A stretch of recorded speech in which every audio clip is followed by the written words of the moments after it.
en el que nos vamos a desenvolver, vamos a aterrizar un poquito más en lo que podemos hacer como empresa. Se me ocurría como posibilidad todavía para conversarla con María Elena, que es la docente que va a hacer el seguimiento de la parte virtual la próxima semana, que el examen, la evaluación final para ustedes sea la construcción de una guía, podría ser guía o podríamos buscar otro tipo de instrumento, que permita definir los mecanismos a través de los cuales se puede lograr una implementación del desarrollo de la responsabilidad social empresarial en una empresa X. Ustedes escogen cuál.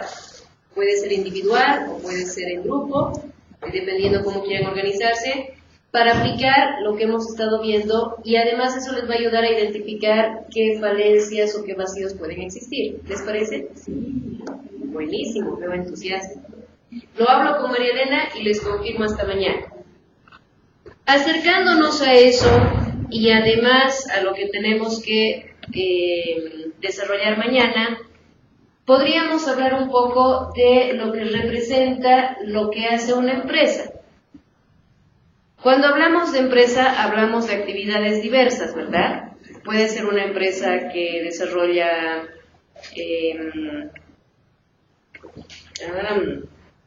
para la salud, medicamentos. Puede ser una empresa que desarrolla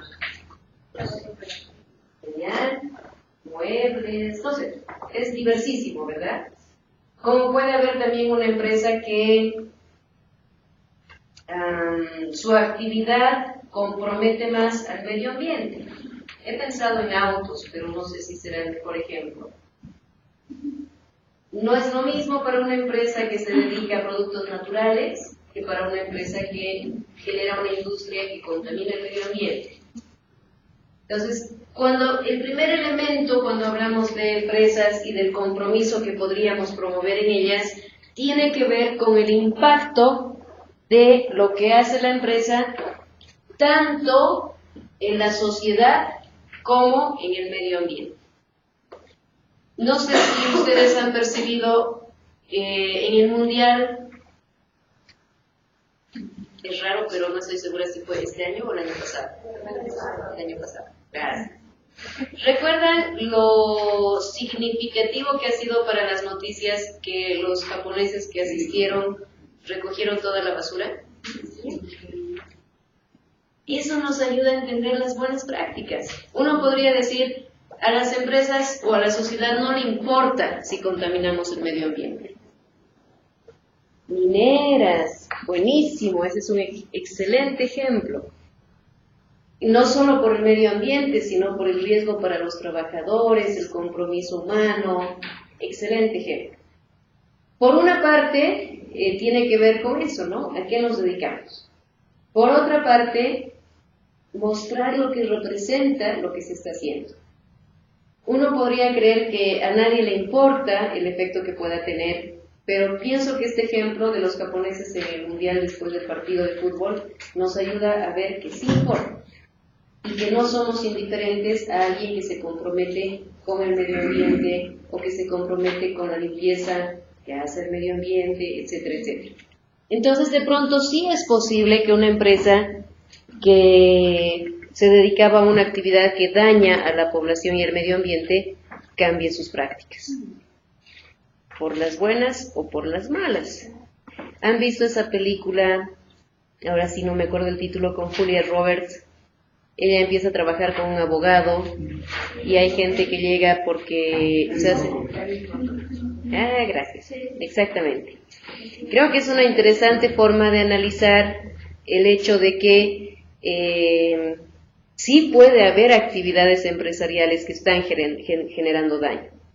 Y así como puede haber acciones legales para reprimir esa actividad, pueden haber otro tipo de prácticas que ayuden a reprimir actividades que están dañando a la sociedad y al medio ambiente.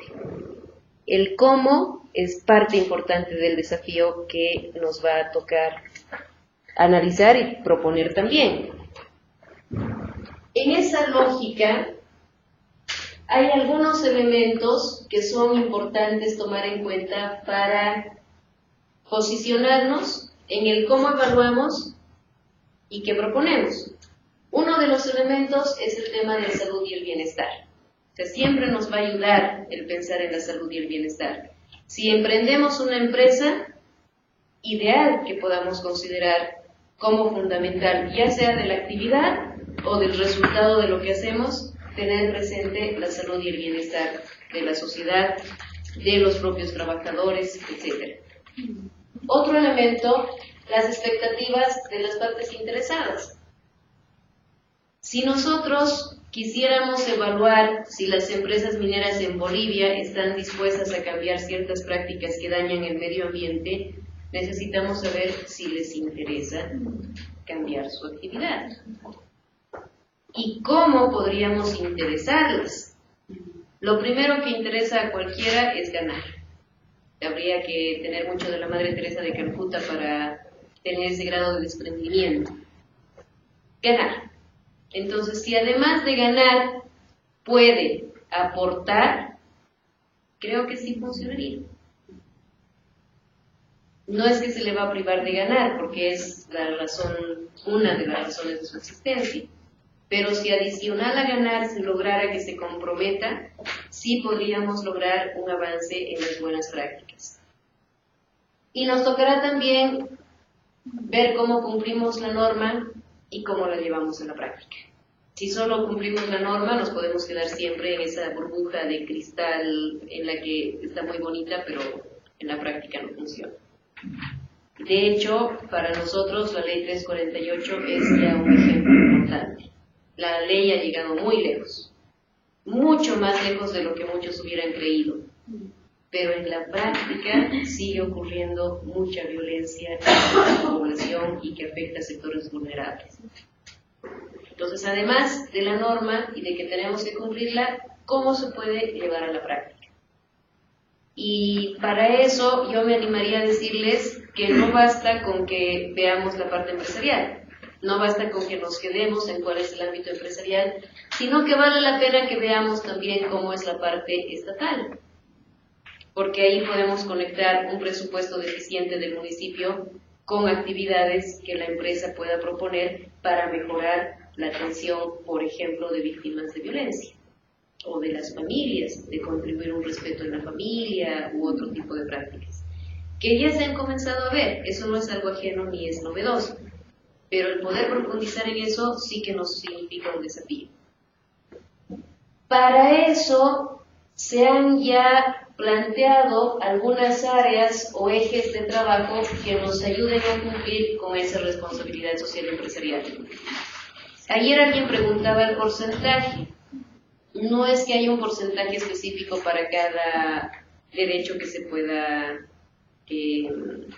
proteger, buscar proteger o respetar, pero lo que se estima es que entre el 1 y 2% de las utilidades de las empresas se pueda destinar a responsabilidad social empresarial.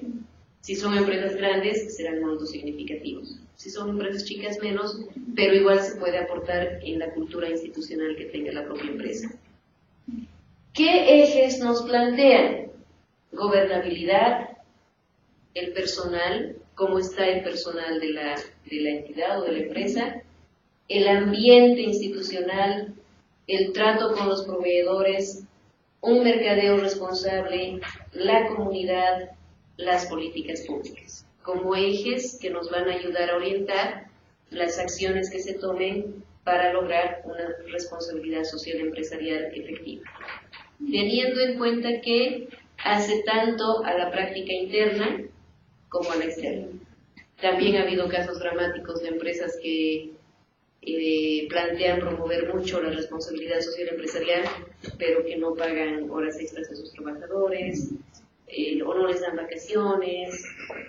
Entonces es fundamental una coherencia entre lo que uno hace y lo que uno promueve. Y para la empresa eso es esencial. Estos ejes de acción han llegado ya a la posibilidad de homologación de la guía ISO 26000 como guía de evaluación del cumplimiento. Entonces, orienta, nos ayuda y sirve para lo que podamos proponer en lo que sería el trabajo final. Si hablamos de gobernabilidad, ¿de qué estaremos hablando? ¿Han escuchado la frase de si la cabeza falla, todo falla? Y como que es real, ¿no? Si el jefe es un desgraciado que maltrata a la gente, el ambiente va a ser de maltrato, de tensión, de presión. Por el contrario, si el jefe es una persona cabal, justa, coherente, de buen trato, es como que contagia. Salud. Parte fundamental de la gobernabilidad tiene que ver con una buena capacidad de poder dirigir. Van a ver más adelante en los siguientes módulos algunos elementos que ayudarán a todo lo que se refiere al tema de liderazgo, gobernabilidad como tal, etc. Nosotros lo vamos a ver de manera general. A partir de eso, si no hay una buena gobernabilidad, si el jefe está furioso y queriendo volver a todos, poco vamos a lograr con el personal o con la actividad de la empresa hacia afuera. Si se logra una buena gobernabilidad, el siguiente efecto casi inmediato va a ser el del personal. ¿Cómo se sienten las personas que trabajan ahí? Y si se sienten bien, además de un clima institucional de confianza, va a reflejarse también hacia afuera. Y eso pasa por varios elementos, no solamente el hecho de saludarse bien en la mañana, preocuparse por lo que pasa con la persona con la que uno trabaja. Si uno identifica que hay una situación de violencia, además de ver cómo ayudarla, comprometer a la propia empresa en una colaboración. No sé, son muchos elementos, muchos. O sea, eso ya sea la parte de la cultura institucional, que nos compromete absolutamente a todos. Debemos hablar también de, hemos dicho el clima institucional, el ambiente institucional, la relación con los proveedores. Tiene también una importancia. Si es más barato comprar, ¿qué les digo? Vajilla desechable que, no sé, que gastar un poco más en una vajilla por no lavar, digamos, deberíamos tener conciencia de que lo que estamos haciendo daña el medio ambiente. Adicional, afecta a la salud, porque ya se ha establecido objetivamente que los objetos plásticos expuestos al calor o al frío desprenden toxinas, no sé qué tipo de sustancias que inciden fuertemente en el organismo y predisponen a cáncer. Entonces, por ejemplo, no usar plásticos que no sean específicos, especializados en microondas es fundamental. Ese tipo de prácticas nos van a ayudar a generar una cultura distinta que aporte a la responsabilidad. Ojalá que se diera en todos los ámbitos. Yo he visto varias veces que cuando los niños llegan a su casa y hablan de reciclaje, hay papás que poco les importa y que menos apoyan lo que quiera hacer el niño. Todos estamos comprometidos en eso, todos. Si el niño sabe en su casa que tiene que reciclar o que tiene que cuidar, no sé, optimizar ciertos productos, ciertas cosas, el agua, entonces casi seguro que lo va a hacer donde esté y lo puede también contagiar al entorno que tenga. Otro elemento, la comunidad. ¿Cómo influimos en la comunidad? No somos seres aislados. Primero sería la familia, que la hemos mencionado, pero además de la familia y la comunidad.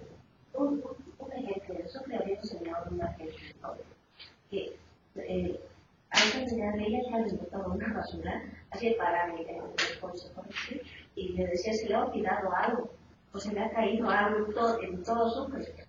Y todos afectivos, eso y cuando como no los parados del coche le ha caído esto, digo, ponían dentro del coche. Y se hizo una cultura de su fe, pero ahora no se puede estar. Pero nos ayudó muchísimo. Una buena práctica. Y depende mucho de la familia. Si en la familia practicamos, entonces así vamos creciendo. Y después de colegio, ¿no? Porque escribo, porque hay otros amigos, yo amigo a otro grupo, y así vamos mejorando. Ahora sé que en esta generación creo que el nuevo padre, o el nuevo director, más bien, ya lo pone basureros dentro de la aula, para que los chicos no ganen y rompan y hagan y boten todos los papeles en basurero, entonces que cuiden sus hojas para no generar basura. Pero los chicos tienen ahora cuidado de ellos y no pueden necesidad de escribir, primero porque no hay basureros, obvio. Entonces, y tienen que llevar un vasito para trabajar y llevar a casa la basura en las mochilas y en casa. Sí, yo al principio, no tenemos basurero. Y me dijo, no, desde el primer día nos dijo que no le quitaron muchos basureros que hago, pero así también tenemos cuidado de generar basura. Interesante, sí, un poco polémico, pero interesante. Sí. A veces uno protesta que no haya más basureros en la calle, ¿no? Para no tener que botar a la calle, sino tener donde botar. Pero tendría que ver con la conciencia de qué basura generamos también, ¿no? Interesante. Ahora, habrá que evaluar si está funcionando bien y si se ha logrado el objetivo planteado. Es una idea que está en el por ejemplo, al principio me pareció absurdo quitar los basureros de las salas. Y después que se empezó a hacer la basura, pues sí. No quiero cenar porque no tengo que comer. Entonces, y ahora ya lo traemos. Lleva todos sus lápices tajados en casa y evitan sus hojas porque como lleva su bebida se botaban eso. Pues ahora creo que todos los chicos ya se han acostumbrado a esa forma y los papás también, pues ya no los parece acostumbrado. Buen ejemplo para entender cómo podemos influir en la comunidad. ¿Algún otro ejemplo que se les ocurra?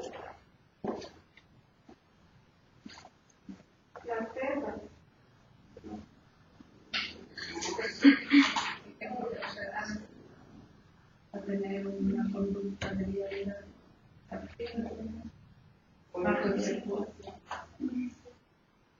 Bueno, sí. No hace mucho escuché a una directora, que estaba de directora en el colegio hace tiempo, les enseñaba a los niños cada mañana algunas cosas, entre ellas que nadie tenía que maltratarlos, que no tenían que dejar que los maltraten. Y en algún caso les dijo, sin ser maleducados, también tienen que decirles a sus papás cuando se sienten mal porque los están maltratando. Y poco tiempo después llega un papá para agradecerle. ¿Por qué? Porque dice que él tendía a levantarle la voz a la esposa y en algún momento se quiso poner violento. Y me contó la escena y se me ha quedado grabado. Se había acercado a la niña y le había puesto el pie chiquita de 5 años. A mi mamá la respetas. Lo choqueó. El padre se cuestionó lo que estaba haciendo, entendió que estaba siendo violento. Cambió su conducta. No sé si resolvió el problema de fondo, pero cambió su conducta. Realmente hay detalles importantes que aportan y mejoran para generar una cultura distinta. Y estoy convencida de que funciona. Las cebras han sido un ejemplo. En Potosí me acuerdo que durante un tiempo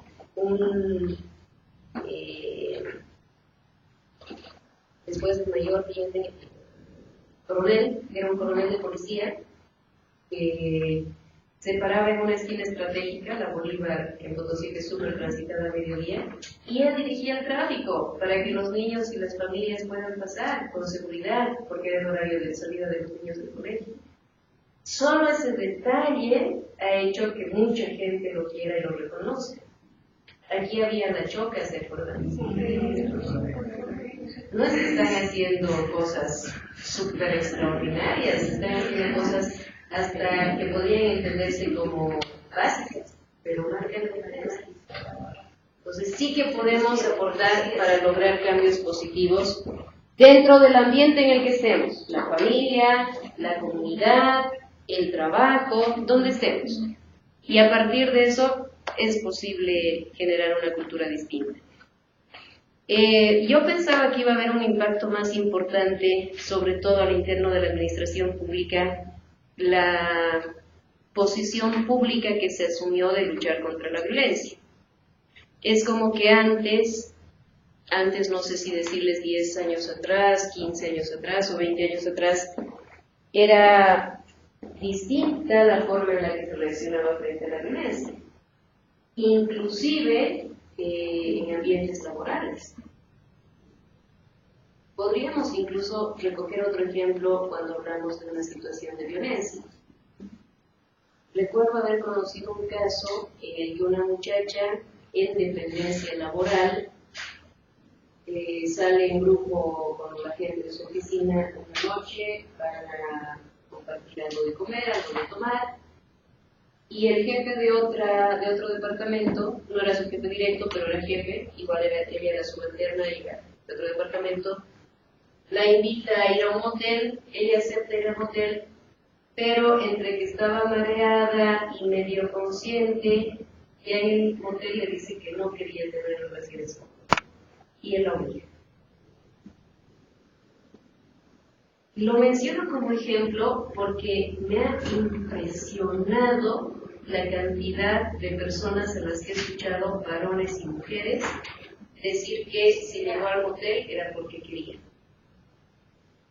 Y disminuir la responsabilidad que conllevaba el hecho de la violencia sexual.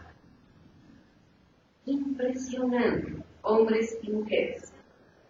Entonces, para ellos podía haber estado mal la violación, pero si ella accedió a ir al motel, quería. Entonces uno dice, ¿cómo entendería uno eso? Hay otra película que en temas legales es muy famosa, pero no recuerdo el nombre, en el que una muchacha va a un bar, no me acuerdo por qué estaba como que decepcionada, estaba vestida muy sexymente y empieza a coquetear con gente del bar. Y después cuando quiere irse, uno de ellos sale detrás de ella y la viola. ¿Cuál era el debate? Si ella provocó la relación, si ella, con el coqueteo, con la ropa sexy que tenía, había propiciado la relación. No se puede eximir responsabilidad, pero el debate era el grado de responsabilidad, es decir, ¿será más responsable el que llega a una casa, entra furtivamente por la fuerza y viola a la mujer que está en la casa, que aquel, como en esta circunstancia, se dio una situación de un contacto o lo que fuera, pero al final la persona, la mujer, dijo que no y la forzó? No es indiferente. Legalmente hablando, sobre todo, no es indiferente. Algo así, esta discusión, estos ejemplos que les estoy poniendo hace 15 años atrás, hubieran tenido una reacción muy distinta de la que puede tener hoy. Porque antes la percepción que teníamos de la violencia y del ejercicio de derechos era distinta. La cultura que podemos generar de respeto también es parte de lo que podemos ir logrando paso a paso.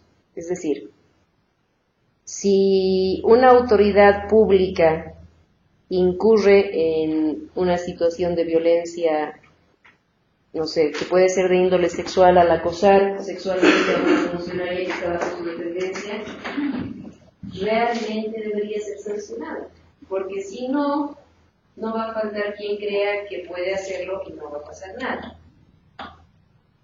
Comprometernos con esa responsabilidad es también fundamental. Puedo aportar algo. El otro día vi un programa español que justo hablaban de la violencia y analizaban que si era violencia también en la calle, los piropos, también los hombres, y las miradas pasivas de los hombres. Entonces, cuando uno aquí ya se ponían ejemplos, videos, pasaba una señora, pusieron ahí 3, 4 jóvenes, los chicos en una calle medio deshabitada y la señora estaba pasando una rodillita pasaba toda un poco asustada al ver a los señores. como estaban grabando y ellos sabían lo que tenían que hacer para ver cómo se sentían en incomodidad que producían los piropos malintencionados, entonces pasa la señora que empieza primero a mirar serios, a silbar y a decir, oye, guapa, estás tú muy buena para no sé qué, no sé cuánto. Entonces, sí dice que es una violencia también, los piropos tal, no importa cómo estés vestida. No interesa si estás con minifalda, estás en la libertad de vestir como tú quieras. Entonces, no tienes por qué más bien ofenderte de ninguna manera. Entonces, sí, ese día vi el programa y me pareció interesante. Dije, sí, tiene razón, porque intimida la forma como a una persona general. Hay chicas guapas que tienen bonito cuerpo y les gusta ponerse ropa ajustada, entonces, que hay chicos, personas que son guapas para otra. Tiene que ver justo con el tema de la dignidad de la persona. Si volvemos un poco al ejemplo que les comentaba de esta muchacha que llegó al motel con X persona, tenía derecho hasta el último momento de decir que no. No estaba obligada a aceptar esa relación y que fue forzada finalmente. ¿Por qué estamos hablando de cuántos años atrás? 8 o 10 años atrás. ¿Por qué ha habido tantas personas diversas entre varones y mujeres que han considerado que no era, estaba mal, pero no era para tanto? No entender lo que representa la dignidad de la persona. O sea, no porque ella haya ido al motel no deja de ser víctima de un hecho de violencia sexual que la afecta profundamente. Solo comprender esto puede ayudarnos muchísimo a poder cambiar mucho de lo que estamos viviendo en sociedad. Yo me animo a decirles que es importante el equilibrio. Algo que a mí me preocupa mucho es que cuando defendemos los derechos de grupos vulnerables, lo hacemos a veces con tanto énfasis que lo ponemos por encima de nuestro derecho. Y eso a mí me ha sacudido profundamente por la experiencia que les he contado que me tocó pasar. Cuando en algún debate escuchaba hablar de el derecho respecto al aborto, el derecho de la mujer respecto al aborto, yo siempre me cuestionaba qué pasaba con el papá. Digo, sí hay hombres que son obligados y desgraciados, eso lo digo, pero no todos son así. ¿Será que realmente no tiene derecho de obligar? Lo voy a dejar ahí porque sé que es un tema polémico, pero yo me cuestionaba eso. Y cuando me tocó vivir la experiencia que he vivido, yo me he confrontado a mí misma con muchas cosas diferentes de cuestionar. He encontrado mi punto de equilibrio y mi paz. Porque a pesar de que yo no permito que el papá de mi hijito se acerque, no es porque lo odie, lo aborrezca o quiera castigarlo de alguna manera, sino por la inseguridad que lo representa, por cómo se dieron las cosas. Para mí ha sido una experiencia muy enriquecedora en el entendido de que les confieso que yo en ese momento hubiera querido, no sé, que la acción judicial, policial fuera tan fuerte que realmente le hiciera pagar lo que yo sentía que estaba dañando tanto al ser que yo más amo en la vida, pero no era proporcional. Me ha tocado lidiar con un sistema judicial, en ese momento, era antes de la ley 348, en ese momento la policía no tomaba ninguna acción para rescatar al niño que había sido secuestrado parentalmente, porque en el Código Penal el secuestro está dentro de los delitos contra la familia. Y si el que secuestra es el papá o la mamá y es parte de la familia, el sistema judicial entendía que no había delito. Con la ley 348 se ha incorporado como delito, pero en ese momento no lo era. Entonces realmente lograr que se entienda por qué una situación de violencia es tan vulneratoria tiene su propia importancia, pero el equilibrio también la tiene. Los hombres y las mujeres tenemos los mismos derechos, es inequívoco. Las mismas oportunidades, es inequívoco. Sería una inequidad que por ser mujer se le pague menos a una persona que cumple la misma función que un varón, ¿verdad? Si es contador y contadora, no existe justificación alguna para que a la mujer le paguen menos por ser mujer, lo que ha ocurrido. Entonces es parte de lo que nos toca erradicar y contra lo cual hay que luchar. Pero con derecho a la reserva, el respeto a las opiniones, yo estoy convencida de que no somos iguales. El solo hecho de la maternidad y la lactancia a mí me ha marcado la vida. Y yo sí que quería tiempo para quedarme en casa y darle más tiempo a mi papá. Me sentía especialmente conectada, sobre todo por la maternidad, lo que no quiere decir que el papá no haya tenido su efecto y su rol. ¿Cómo construir eso? También es un desafío. O sea, ¿cómo medimos hasta dónde llega la violencia o qué es violencia y qué no lo es? También es un desafío. Que tiene que ver con temas sociales y con temas históricos, pero que es parte de la construcción que tenemos como desafío hacia adelante. Sí. Yo creo dos cosas. Creo que cuando estaba en este caso, o más que había pasado, realmente si volvería a pasar y sale por redes sociales, encontraríamos igual millones de comentarios cuestionándose exactamente.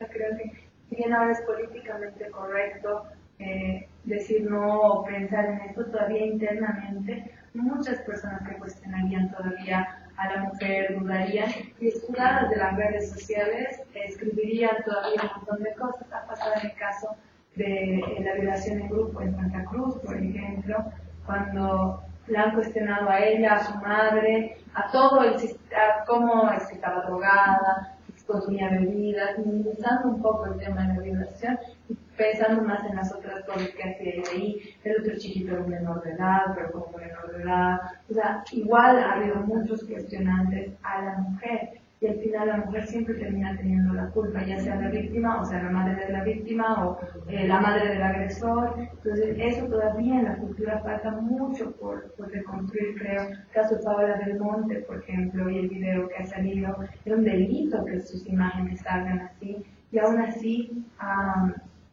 la sociedad ha sido muy dura con ella y ha sido muy valiente de volver a los medios de comunicación, pero lo que le ha tocado vivir me hacía mucho recuerdo al video de Mónica Lewinsky, porque claro, ella igual ha tocado hace poco y de comentarios en los que de gente que no le importa, o sea, un montón de gente sintiendo, no, eso no le toca juzgarlo a absolutamente nadie más, que ha sido víctima de violencia.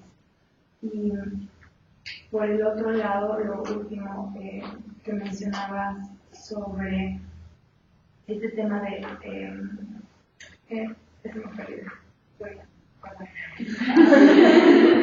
De acuerdo, y sí, absolutamente comparto contigo que la tendencia que tenemos a juzgar, a cuestionar, no sé, a calificar es enorme y conlleva un fuerte compromiso por cambiar ese tipo de, no solo conductas, pensamientos y acciones, que es todo un proceso.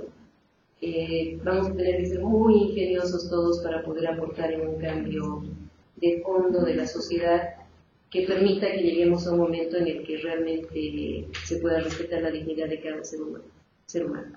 No diré persona porque persona tiene características distintas de cada ser humano. Lo de las diferencias, de que concuerdo totalmente contigo. O sea, yo creo que nadie, ni siquiera todas aquí mujeres, aunque seamos, es igual a la otra. O sea, creo que hay mujeres que, por ejemplo, yo he vivido el tema de la lactancia y lo he odiado con todo mi corazón. No me sentía conectada, me dolía, era horrible. Para mí ha sido una etapa horrible que jamás volvería a vivir. Y hay mujeres que la aman porque es una conexión. O sea, cada mujer es distinta a la otra. Hombres y mujeres somos súper diferentes también. Entonces creo que más bien, y es esa la diversidad lo que enriquece, que encontrar, como dice, la manera de que en esa diversidad y en ese somos diferentes, todos tengamos los mismos derechos igual. Puedo vivir tu proceso de lactancia, por ejemplo, con el tiempo que lo requería, tal vez no era el mismo que yo tenía o el mismo que ella, porque y así cada familia se irá acoplando. Creo que las paternidades igual, papás con mucho sentido de paternidad y todo, y otros papás que no lo sienten. Eso de el mito del instinto maternal a mí me parece algo que está construido también. Hay mujeres que lo sienten y sienten eso, otras mujeres que no, también dependiendo de la experiencia y sus propias historias. Entonces creo que no hay que olvidarnos que realmente somos distintos y distintos, ni hombres ni mujeres con mujeres, somos diversas y diversas. Plenamente compartido, gracias. Nos toca ir cerrando. Tenemos un poco de tiempo. Además, yo ya estoy sintiendo nostalgia porque mañana es mi último día con ustedes. Deberíamos plantearnos algunos elementos para poder trabajarlos mañana en el tema que nos queda, que es, déjenme ver para no hablar de memoria, gestión empresarial. ¿Y por qué cobra una importancia gestión empresarial y que no entra o no encaja en lo que van a ver más adelante? Permítanme un comentario retrocediendo un poquitín. ¿Han leído el libro Tus zonas erróneas? Interesante. A mí me impactó mucho el ejemplo que pone de cuando los jóvenes van a Hollywood a buscar una oportunidad para ser actores y suelen llegar refiriendo que quieren ser como el actor que les gusta más. Quiero ser, no sé, como Julia Roberts o como no sé, la actriz o el actor que les guste más. Y lo que suelen plantear, o en ese momento en el libro lo que decía es, los directores les dicen, ¿y por qué quieres ser algo que ya hay? Porque no eres tú, y tú eres único, eres un ser único. Entonces, al querer ser como alguien más, estás perdiendo la oportunidad de ser tú mismo y desarrollarte tú mismo. Y creo que eso nos ayuda mucho, porque no necesitamos imitar ayuda. Si una empresa, por ejemplo, está destacando porque no utiliza plásticos o desechables en su institución para no dañar el medio ambiente, genial, podemos imitar la conducta, pero no significa que tengamos que imitar todo, ¿verdad? Lo que propongamos es genial y eso ayuda, porque lo que se les ocurra a cada uno de ustedes no es lo mismo que se le va a ocurrir al otro. Para este ejercicio que queremos encarar es importante lo que ustedes consideren que es valioso, porque cada uno tiene algo distinto que aportar desde su experiencia y desde su propio ser a enriquecer lo que podamos lograr en cuanto a la responsabilidad social, en este caso empresarial, pero la responsabilidad social en general. Ese aporte es importante. Pensando en eso, contando con los elementos básicos, deberíamos mañana trabajar un poco más en lo que es el tema de gestión y lo que abarca esa gestión, de cómo entendemos la gestión empresarial, cómo podemos aportar a la gestión empresarial. Y va a ayudarme muchísimo que mañana podamos compartir más las inquietudes y las ideas que ustedes tienen. ¿Qué hacemos en temas de gobernabilidad, por ejemplo? Si uno encuentra uno de esos jefes abusivos, lo primero que quisiera hacer es desaparecerlo. Pero como no podemos, ¿cómo podremos aportar para que haya una conducta distinta?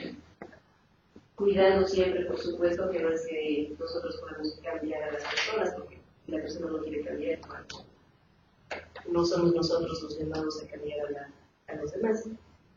Nuestra propia actitud ayuda muchísimo. O sea, si nosotros somos educados, dejamos una pequeña huella.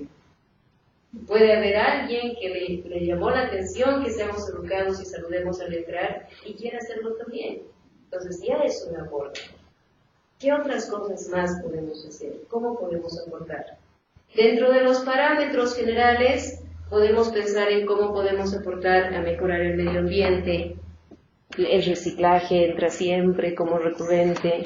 Para la Feria de Ciencias de mi hijo, todo el mundo quería hacer reciclaje. De hecho, genial. Pero ¿cómo? ¿De qué manera aportamos? Porque si todos hacen lo mismo, tampoco ayuda. Y ahí nos quedamos, de padres e hijos. acá ayudan muchísimo las ideas que cada uno pueda tener. Y para mañana va a servir muchísimo. ¿Cómo encaramos la gestión empresarial? Y si pueden ir pensando en ejemplos o referencias de gobernabilidad, ayuda muchísimo. Una buena gobernabilidad es un referente valioso para encarar lo que queremos hacer hacia adelante. Las dos pautas fuertes son sociedad y medio ambiente. ¿Cómo logramos un impacto positivo en la sociedad? ¿Cómo logramos un impacto positivo en el medio ambiente? Si se imaginan una empresa minera, ¿de qué manera podrá encarar una gestión empresarial positiva que no dañe el medio ambiente? Si es una empresa de comida, por ejemplo, ¿se les ha ocurrido pensar qué hacen las empresas, restaurantes, con el aceite usado y el daño que provoca al medio ambiente? Solo proponer qué hacemos con el aceite usado puede ayudar mucho en cuanto a la protección y la preservación del medio ambiente. Me han pasado un video muy bonito que me gustaría compartirlo con ustedes porque es, creo que, inspirador, de un ejemplo que no he investigado si es real, pero de dos biólogos que en una selva, no estoy segura dónde se produce un incendio que deja una desolación impresionante, se les ocurre proponer que se vacíen no sé qué cantidad de cáscara metálica a la tierra. No sé si eran 200 toneladas o 2 millones de toneladas. Y dejan, y muestran las imágenes 16 años después. Impresionante la recuperación de ese bosque. Árboles, vegetación, animales que migraron porque encontraron un hábitat adecuado, con ese solo detalle y el tiempo. Si no hubieran hecho nada, no hubiera pasado ni cambiado nada. Entonces a veces son esas cosas las que pueden marcar una enorme diferencia. Y en lo que hagamos nosotros, que puede ser incluso unipersonal, desde nuestra profesión o desde nuestra actividad, porque no se necesita una profesión, desde nuestra actividad, ¿cómo podemos aportar? Y lo que nosotros logremos comienza a cambiar el mundo. Y para luchar contra la violencia se requiere el compromiso de todos.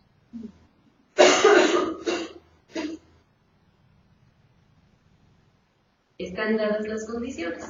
Entonces mañana, ideal si podemos construir juntos.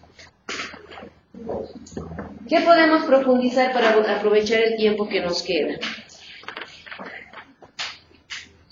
Yo tengo una pregunta. Sí. Esta homologación con la guía ISO 26000, no tengo conocimiento cuál es esa. O sea, sí conozco la normativa ISO, porque estamos certificados con el 2001. Entonces estoy familiarizada con qué cosa, pero no con esta. O sea, es muy diferente. Es otra, es nueva, es la última. Relativamente nueva. Relativamente nueva.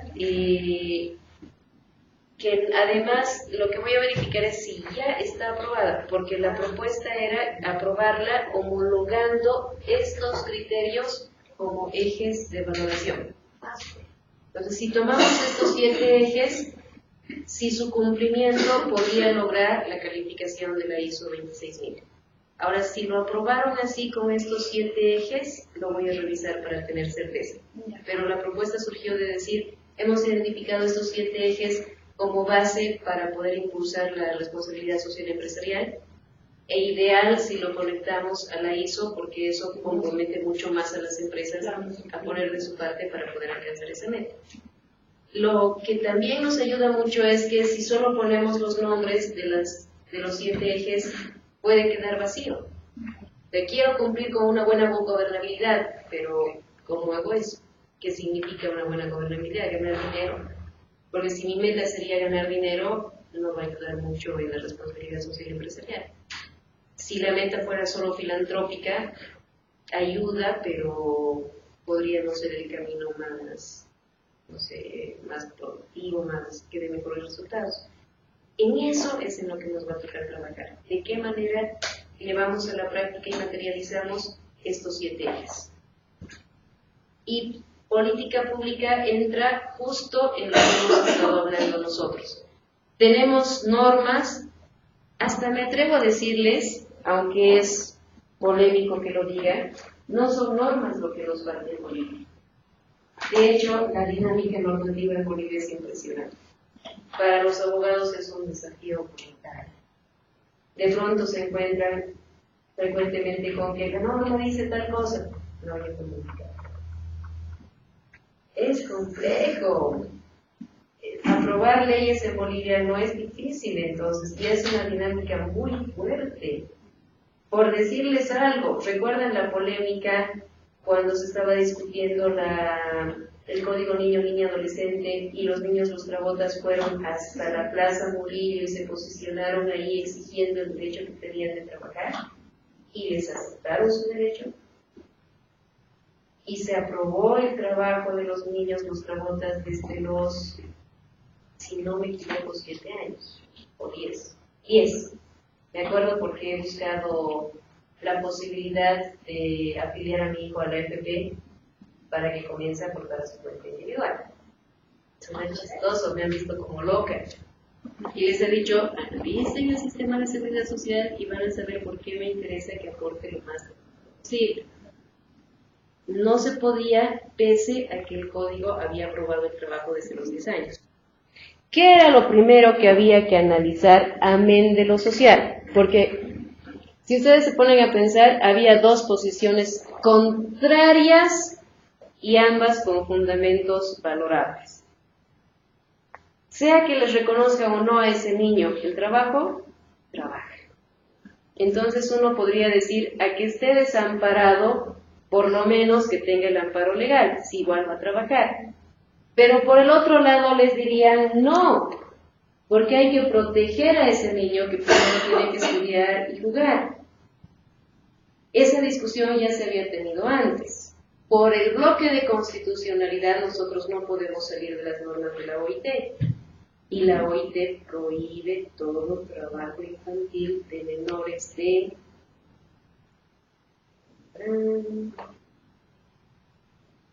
14.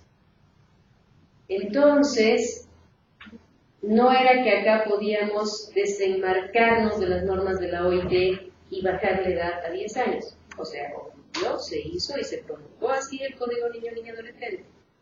Hoy van a encontrar abogados que les siguen diciendo que la edad mínima para trabajar son 10 años. Y ya se ha declarado la inconstitucionalidad de esa parte. Y como se estableció la inconstitucionalidad, se modificó, y se modificó con una ley que no tenía relación con el tema de niños. Pero ni siquiera es que si ustedes hacen seguimiento a las normas sobre niños van a saber que eso ya se modificó. Entonces, creo que nuestro problema en Bolivia no es normativo. No significa que la norma sea perfecta, pero tenemos norma y tenemos buena norma. A veces creo que es una norma, porque nos dejamos ganar por lo sensible, nos dejamos ganar por lo humano.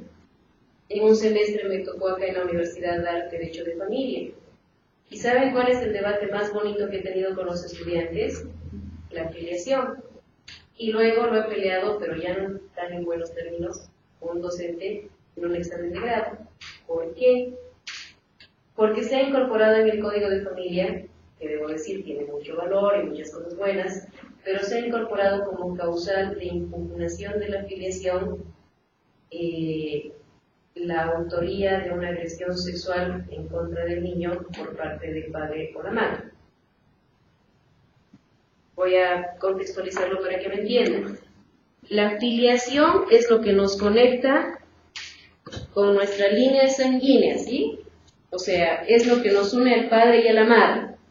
El parentesco consanguíneo nos une padre, madre, hermanos, hijos, todo el entorno familiar consanguíneo o político con cuñados, etc. La filiación es nuestro lazo de sangre con el padre y la madre. Punto. O sea, más allá de la dignidad o indignidad. El padre puede ser un desgraciado infeliz que violó al niño y es un maldito, pero no quita el vínculo de sangre. ¿Y por qué vale o por qué importa el vínculo de sangre? No es por temas sociales. Por ejemplo, ¿el cáncer tendrá antecedentes genéticos? ¿Algunas enfermedades mentales tendrán antecedentes genéticos? Por eso la filiación es importante. La filiación, el saber quién es nuestro padre y nuestra madre. No quiero decir que un niño que fue abandonado y no sabe quién es su padre y su madre sea distinto o menos que el otro, no, jamás. Igual tiene padre y madre, no sabemos quién es, pero igual los tiene. Ese vínculo determina la filiación.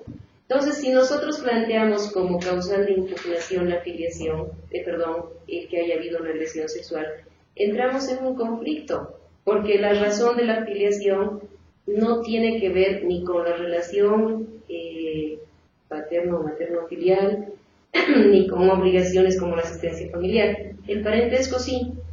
O sea, sí podríamos impugnar el parentesco de un niño que ha sido víctima de agresión sexual por parte de su padre o de su madre. No se merece ese padre o madre tener un vínculo de parentesco con el niño. No merece acercarse, no merece nada en el parentesco.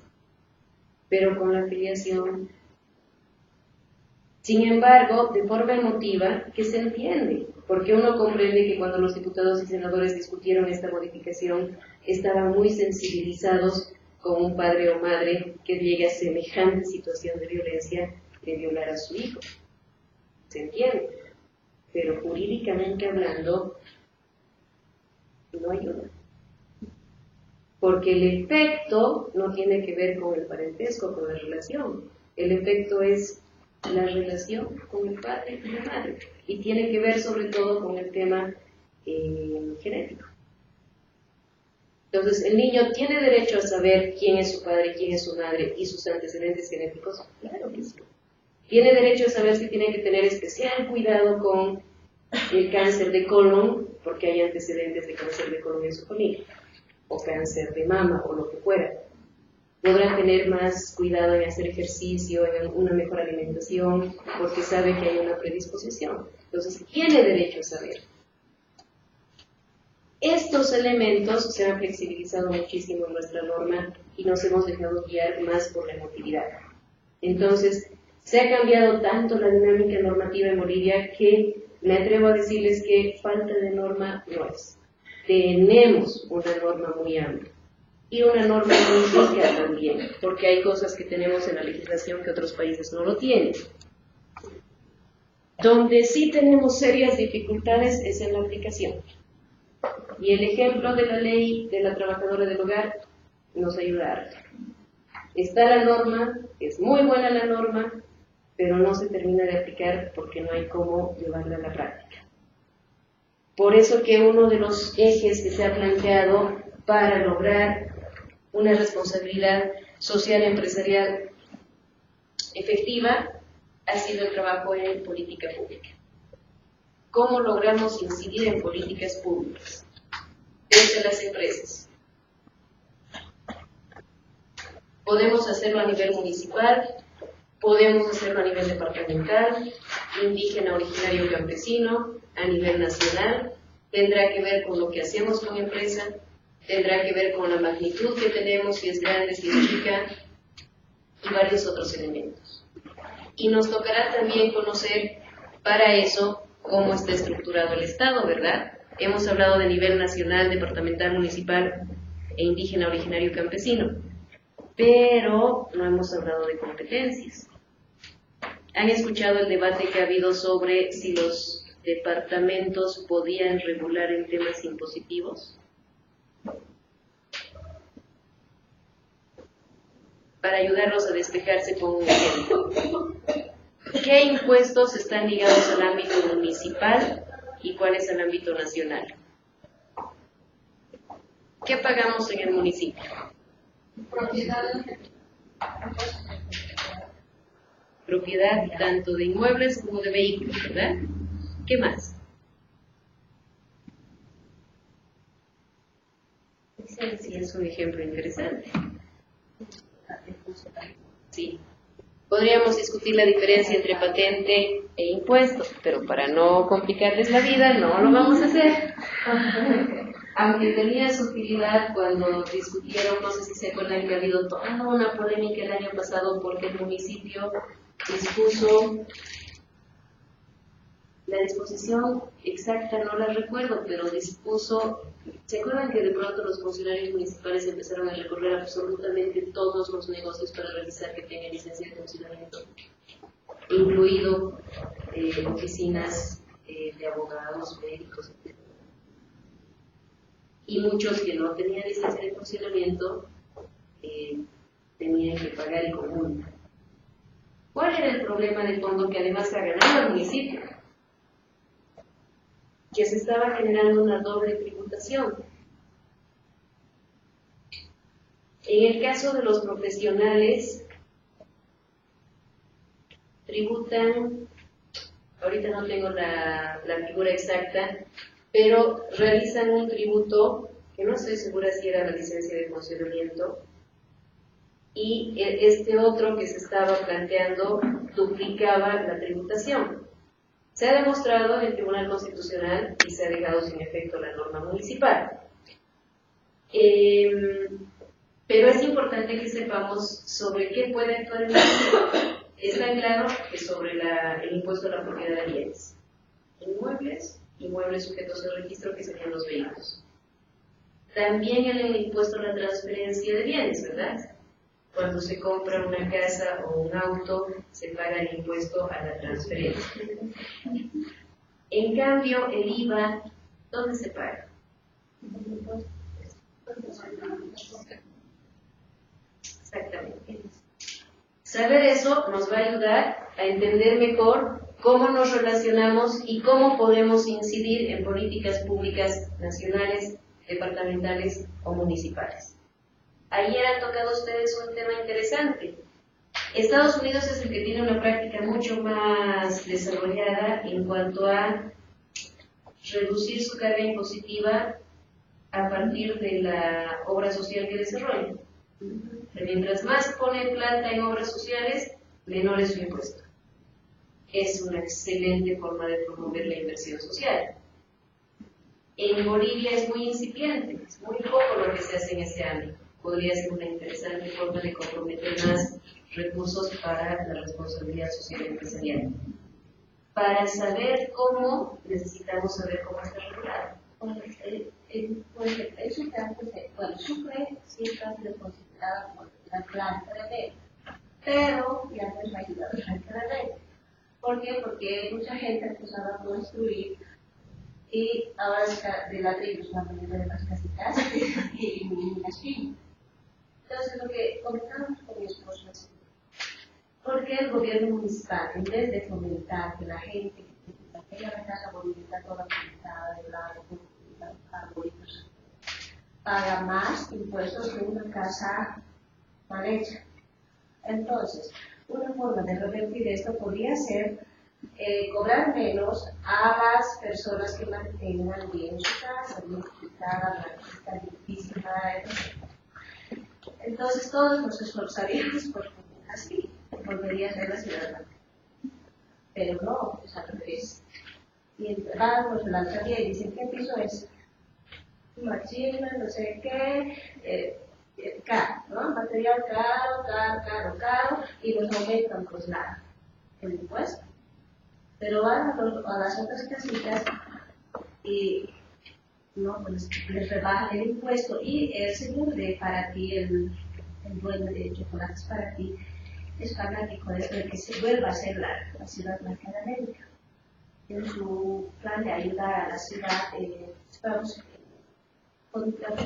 habló con 10 personas, el dueño de casa, y dice: yo quiero tu casa, todo, pago la pintura, los obreros y todo, pero la vas a mantener siempre limpia, blanca más bien. Y lo hizo. Pero no puede, pues, con todas las casas que ya tenía que. Pero es un interesante ejemplo. Lo que quiero insistir en conectar es, para saber qué impulsamos o qué pedimos al municipio, tenemos que saber cuáles son las competencias del municipio. Si no, podemos terminar pidiéndole algo que no hace. Por ejemplo, el tema de la regulación de los impuestos. Mi esposo me comentaba que en otros países todos los tiempos son los que pagan más. Chile es un ejemplo. También el medio ambiente. Pero en Bolivia, lamentablemente, es la inversa. Los autos nuevos de 0 kilómetros son los que pagan más. Entonces, yo creo que ese tipo de política de gobierno, que fomenten tanto la reflexión y que beneficien, pues yo creo que sí, todos vamos a querer tener. Pongamos ejemplo. Si nosotros, porque ya lo hemos visto, Chile es un ejemplo genial de eso, no van a ver autónomos porque son los que pagan los impuestos y son los que más contaminan. Chile, que tiene un nivel de contaminación brutal. Entonces, lo primero que podemos preguntarnos nosotros es, ¿cómo impulsamos acá en Bolivia una política de ese tipo? Eso es una política pública. A través de esa política pública reducen la contaminación del medio ambiente. Para saber si lo podemos hacer aquí en Bolivia, lo primero que necesitamos saber es quién regula el tema impositivo. El municipio tendrá competencia para modificar la alícuota impositiva y, por ejemplo, determinar que los vehículos de hasta el 2000, por decirles algo, van a tener cierto porcentaje impositivo y hasta el 2010 o no sé qué, para promover que la gente pueda renovar sus vehículos. ¿Lo podrá hacer el municipio?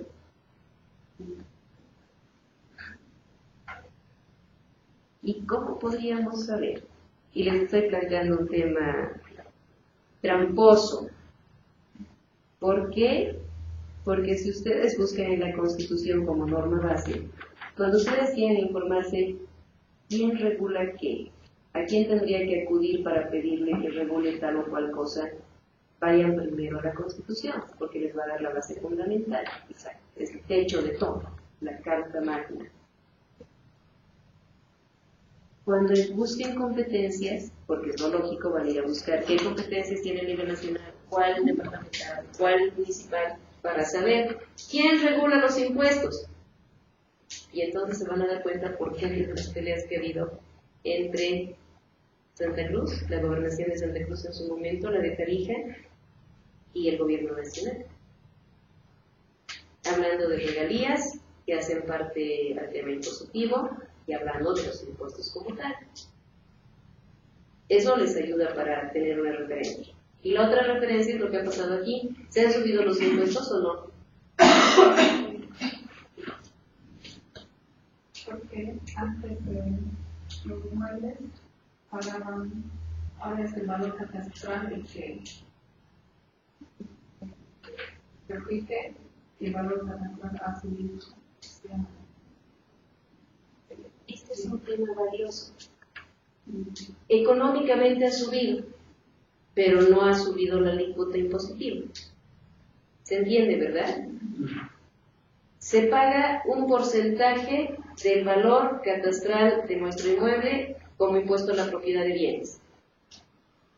¿Cuál ha sido el detalle por el que además el alcalde ha soslayado los reclamos de la gente? No ha subido el impuesto. ¿O sí? No ha subido el impuesto. El impuesto a la propiedad es el... no he olvidado el porcentaje. Lo voy a revisar. A la transferencia es el 3%. Voy a revisar el de propiedad. No lo ha cambiado, pero pagamos más impuestos. ¿Por qué? Porque el valor catastral ha subido. ¿Cómo se calcula el impuesto a la transferencia?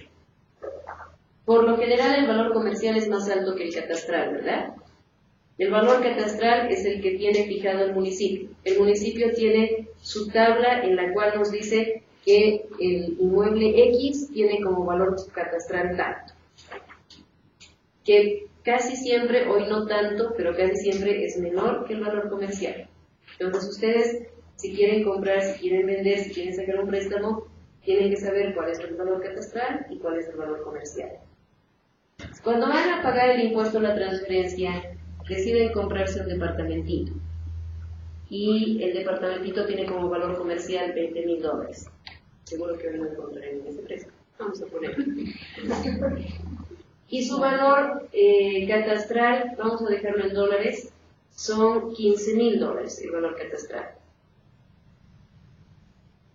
Negocian y la persona que les está vendiendo acepta que hagan el contrato por 15,000. No va a ser mi ejemplo. Voy a volver a lo anterior. El valor catastral son 15,000, el valor comercial 20,000 y están comprando 20,000, pero no quieren rebajar el que está vendiendo. Pero el valor catastral es 15,000.